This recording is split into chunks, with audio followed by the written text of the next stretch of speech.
Hello friend, welcome back to my channel Ujan Debnath.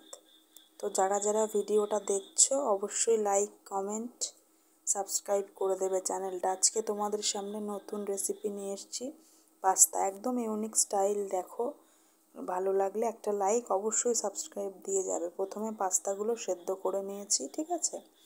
উপকরণগুলো তোমরা দেখতেই পেয়েছো আগেই ভিডিওতে। সেদ্ধ করে নিয়ে কড়াইতে গরম তেল দিয়ে দিয়েছি।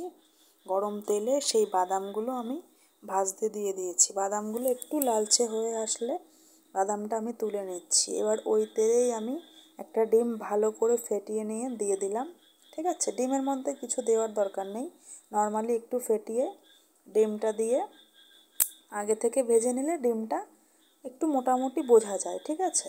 আর তোমরা চাইলে পাস্তা করার সময় ওর মধ্যেও দিয়ে নিতে পারো, কিন্তু আমি ডিমটা আগেই ভেজে নিলাম। ডিমটা ভাজা হয়ে তুলে নিয়ে ওই তেলে দিয়ে দিচ্ছি আমি পেঁয়াজ কুচি। পেঁয়াজ কুচিটা দিয়ে হালকা নাড়াচাড়া করে ওর মধ্যে আমি অ্যাড করব। এরপরে একটু ভাজা হয়ে আসলে কাঁচা লঙ্কা কুচি। কাঁচা লঙ্কা কুচিটা দিয়ে আবার একটু নাড়িয়ে চাড়িয়ে এর মধ্যে আমি আবার দিয়ে দেব কিছু পরিমাণ টমেটো কুচি। দেখো, টমেটো কুচি। এবার এই তিনটেকে একসাথে নাড়াবো।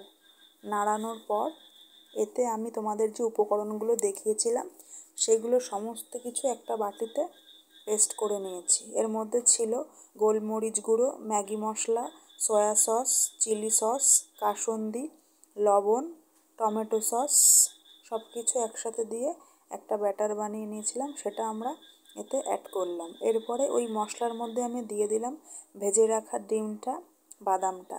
সামান্য নাড়িয়ে চাড়িয়ে ওর মধ্যে আমি সেদ্ধ করে রাখা পাস্তাগুলো দিয়ে দিলাম। খুব ভালো করে উপর নিচ করে নাড়িয়ে পরিমাণে আরেকটু সস, যে যেরকম খাও সে সেই পরিমাণ দিতে পারো, ঠিক আছে। সসটা দিয়ে ভালো করে নাড়িয়ে চাড়িয়ে নামানোর আগে আবার আমি উপর থেকে একটু সস অ্যাড করলাম, ঠিক আছে। সসটা যত পরিমাণ দেবে জিনিসের টেস্টটা আসবে। তার উপরে গরম গরম পাস্তার সাথে শসা কুচি দিয়ে আমি এগুলো এবার সার্ভ করব।